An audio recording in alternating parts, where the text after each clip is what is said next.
പ്രവാസ ലോകത്തെ വാർത്തകളും വിശേഷങ്ങളും അതുപോലെ മാറി മാറി വരുന്ന നിയമങ്ങളും നേരത്തെ അറിയാൻ ഈ ചാനൽ സബ്സ്ക്രൈബ് ചെയ്യൂ. അടുത്തുള്ള ബെല്ലൈക്കൺ എനേബിൾ ചെയ്യാൻ മറക്കേണ്ട. നമസ്കാരം. ഒമാൻ വാർത്തകളിലേക്ക് സ്വാഗതം. 2025 മെയ് 19 തിങ്കൾ പ്രധാന വാർത്തകൾ. അനുമതിയില്ലാതെ ഖരീഫ് സീസണിൽ പരിപാടികൾ നടത്തുന്നതിനെതിരെ മുന്നറിയിപ്പുമായി ധോഫാർ മുനിസിപ്പാലിറ്റി. വരാനിരിക്കുന്ന ഖരീഫ് സീസണിൽ ഷെഡ്യൂൾ ചെയ്തിരിക്കുന്ന വാണിജ്യ പരിപാടികൾ, പ്രവർത്തനങ്ങൾ, വ്യാപാരമേളകൾ എന്നിവയുടെ പരസ്യങ്ങളോട് പ്രതികരിക്കുമ്പോൾ താമസക്കാരും സന്ദർശകരും ജാഗ്രത പാലിക്കേണ്ടതാണെന്ന് അധികൃതർ അറിയിച്ചു. ചില വാണിജ്യ സ്ഥാപനങ്ങളും കമ്പനികളും ഖരീഫ് സീസണിൽ പരിപാടികൾ, പ്രവർത്തനങ്ങൾ, വ്യാപാരമേളകൾ എന്നിവ നടത്തുന്നതുമായി ബന്ധപ്പെട്ട് പരസ്യങ്ങൾ നൽകി വരുന്നുണ്ട്.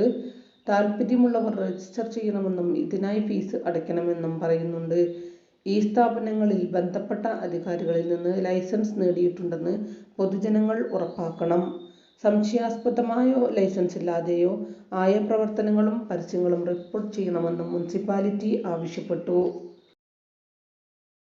ജൂൺ 1 മുതൽ മധ്യാഹ്ന വിശ്രമം ആരംഭിക്കുന്നത് സംബന്ധിച്ച് തൊഴിൽ മന്ത്രാലയം പ്രചാരണം ആരംഭിച്ചു. ചൂട് വർദ്ധിക്കുമ്പോഴുണ്ടാകുന്ന അപകടങ്ങളെക്കുറിച്ചും പ്രത്യേകിച്ച് നേരിട്ട് സൂര്യപ്രകാശം ഏൽക്കുന്ന പുറം ജോലിക്കാരെ സംരക്ഷിക്കുന്നതിന് സ്വീകരിക്കേണ്ട നടപടികളുടെ പ്രാധാന്യത്തെക്കുറിച്ചും അവബോധം വളർത്തുക എന്നതാണ് ക്യാമ്പയിന്റെ ലക്ഷ്യം. വേനൽക്കാലത്തെ ഉയർന്ന താപനിലയുമായി ബന്ധപ്പെട്ടുണ്ടാകുന്ന ആരോഗ്യ അപകടങ്ങളെക്കുറിച്ച് തൊഴിലുടമകളെയും തൊഴിലാളികളെയും ബോധവൽക്കരിക്കുന്നതിൽ ക്യാമ്പയിൻ ശ്രദ്ധ കേന്ദ്രീകരിക്കുകയും ഉച്ചസമയത്തെ ജോലി നിർത്തിവെക്കുന്നതിന് ചട്ടങ്ങൾ പാലിക്കേണ്ടതിന്റെ ആവശ്യകത ഊന്നിപ്പറയുകയും ചെയ്യുന്നതായി മന്ത്രാലയം പ്രസ്താവനയിൽ പറഞ്ഞു. അതേസമയം ചൂട് രൂക്ഷമായതോടെ പുറം ജോലി ദുരിതമാവുകയാണ്. പകൽ സമയങ്ങളിൽ കഠിന ചൂടിൽ പോലും നിർമ്മാണ പ്രവൃത്തികളിലും മറ്റും ഏർപ്പെടേണ്ടി വരുന്നത് ദുരിതം വർദ്ധിപ്പിക്കുന്നു. ചൂടുകാലത്ത് അനുവദിക്കാറുള്ള മധ്യാഹ്ന വിശ്രമം നേരത്തെ ആരംഭിക്കണമെന്ന് തൊഴിലാളികൾ ആവശ്യപ്പെടുന്നു. അടുത്ത മാസം 1 മുതലാണ് മധ്യാഹ്ന വിശ്രമം പ്രാബല്യത്തിൽ വരിക. ഉയർന്ന താപനില രേഖപ്പെടുത്താനുള്ള സമയമാണ് വിശ്രമത്തിനായി അനുവദിക്കുക. ഉച്ചയ്ക്ക് 12:30 മുതൽ 3:30 വരെയാണ് വിശ്രമ സമയം. ഈ സമയത്ത് തൊഴിലാളികളെ ജോലിയെടുപ്പിക്കുന്നത് തൊഴിലാളികളോടുള്ള അവകാശ ലംഘനമാണെന്നും അധികൃതർ വ്യക്തമാക്കിയിട്ടുണ്ട്. 100 റിയാൽ മുതൽ 500 റിയാൽ വരെ പിഴ ശിക്ഷ ലഭിക്കുന്ന കുറ്റമാണിത്. 1 വർഷത്തിൽ കൂടുതൽ തടവും ഇതിന് ശിക്ഷയുണ്ട്. ഒമാൻ ഭരണാധികാരി സുൽത്താൻ ഹൈതം ബിൻ താരിഖിന്റെ സ്പെയിൻ സന്ദർശനത്തിന് ചൊവ്വാഴ്ച മുതൽ തുടക്കമാകുമെന്ന് ദിവാൻ ഓഫ് റോയൽ കോർട്ട് പ്രസ്താവനയിൽ അറിയിച്ചു. മെയ് 22 വരെ നീണ്ടുനിൽക്കുന്നതാണ് സന്ദർശനം. രാജാവ് ഫെലിപ്പ് 6-ന്റെ ക്ഷണപ്രകാരമാണ് സുൽത്താന്റെ സ്പെയിൻ സന്ദർശനം. ഇരു രാജ്യങ്ങളും തമ്മിലുള്ള സഹകരണം വർദ്ധിപ്പിക്കുന്നതിനും സംയുക്ത താൽപ്പര്യങ്ങൾ നിറവേറ്റുന്നതിനും സന്ദർശനം സഹായകമാകും. പ്രാദേശികവും അന്തർദേശീയവുമായ നിരവധി സംഭവവികാസങ്ങളും ചർച്ച ചെയ്യും. ഇരു രാജ്യങ്ങളും തമ്മിൽ വിവിധ സഹകരണ കരാറുകളിൽ ഒപ്പുവയ്ക്കുകയും ചെയ്യും. 156 പേർക്ക് പൗരത്വം അനുവദിച്ച് സുൽത്താൻ ഹൈതം ബിൻ താരിഖിന്റെ രാജകീയ ഉത്തരവ്. പൗരത്വം ലഭിക്കുന്നവരുടെ പേര് വിവരങ്ങൾ പുറത്തുവിട്ടു. ഒമാനി പൗരത്വം നേടുന്നതിനുള്ള നടപടികൾ പരിഷ്കരിച്ച് ഭരണാധികാരി സുൽത്താൻ ഹൈതം ബിൻ താരിഖ് അടുത്തിടെ ഉത്തരവിറക്കിയിരുന്നു. 2014 ഒമാനി പൗരത്വ നിയമവും രാജ്യത്തിന്റെ അടിസ്ഥാന നിയമവും പുനർപരിശോധിച്ച ശേഷമാണ് രാജകീയ ഉത്തരവ് പ്രഖ്യാപിച്ചത്. പൊതുതാൽപ്പര്യവും മുൻനിർത്തിയാണ് പുതിയ നിയമം കൊണ്ടുവന്നിരിക്കുന്നത്. പൗരത്വ വിഷയങ്ങളുമായി ബന്ധപ്പെട്ട അപേക്ഷകൾ ആഭ്യന്തര മന്ത്രാലയത്തിലാണ് സമർപ്പിക്കേണ്ടത്.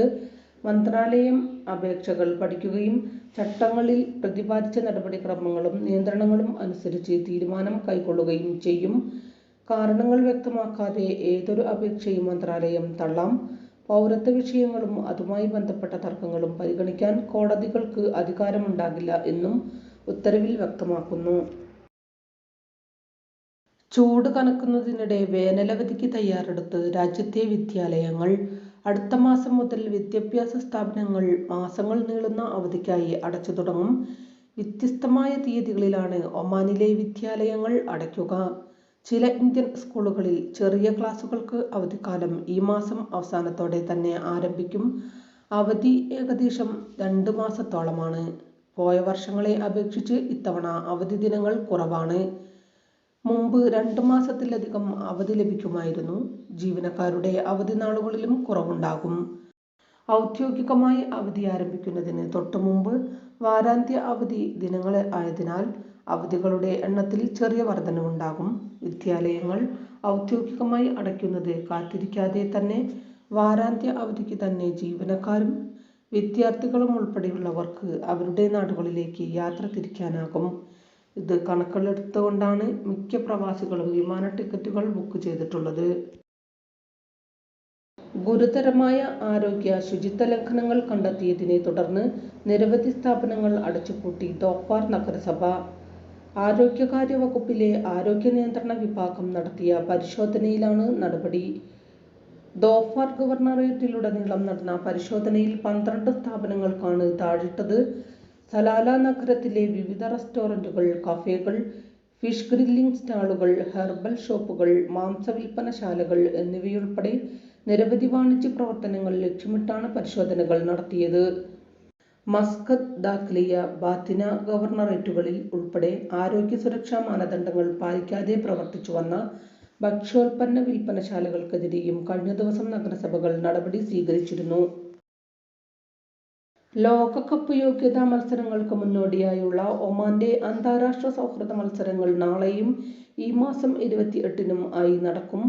ചൊവ്വാഴ്ച സുൽത്താൻ ഖാബൂസ് സ്പോർട്സ് കോംപ്ലക്സിൽ നൈജീരിയയാണ് ഒമാന്റെ എതിരാളികൾ.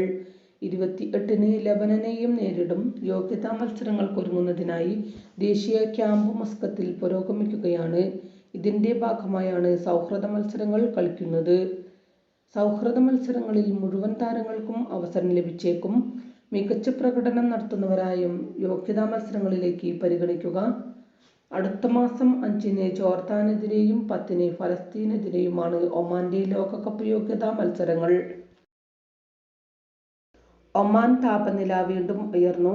ഈ വർഷത്തെ വേനലിൽ ഏറ്റവും ഉയർന്ന അന്തരീക്ഷ ഊഷ്മാവാണ് കഴിഞ്ഞ 24 മണിക്കൂറിനിടെ വിവിധ ഭാഗങ്ങളിൽ രേഖപ്പെടുത്തിയത്. ഏറ്റവും ഉയർന്ന താപനില ഗുറിയാത്തിൽ ആയിരുന്നു, 48.6 ഡിഗ്രി സെൽഷ്യസ്. അൽ അഷ്കറയിൽ 47.2 ഡിഗ്രിയും സൂറിൽ 46.4 ഡിഗ്രിയും റിപ്പോർട്ട് ചെയ്തു. അൽ അവാബി, ഇബ്ര, കസബ്, എയർപോർട്ട്, സമാഇൽ ഇസ്കി എന്നിവിടങ്ങളിൽ 45 ഡിഗ്രി സെൽഷ്യസിന് മുകളിലായിരുന്നു താപനില. Bausher, Nizwa, Muscat international airport എന്നിവിടങ്ങളിലും ഉയർന്ന താപനില റിപ്പോർട്ട് ചെയ്തു. വരും നാളുകളിലും താപനില ഉയരുമെന്ന് കാലാവസ്ഥാ വിദഗ്ധർ മുന്നറിയിപ്പ് നൽകുന്നു. ഒമാനിലെ മുൻകാല പ്രവാസി നാട്ടിൽ നിര്യാതനായി. കാസർകോട് പൈവളിക മുഹമ്മദ് 60 വയസ്സാണ് മരണപ്പെട്ടത്. റൂവിയിൽ മെസ് നടത്തിയിരുന്നു. ഭാര്യ ഹലീമ, മക്കൾ മിസ്രിയ, കിബ്തിയ, സിനാൻ. മയ്യത്ത് ബൈതല ജുമാ മസ്ജിദ് ഖബർസ്ഥാനിൽ ഖബറടക്കി.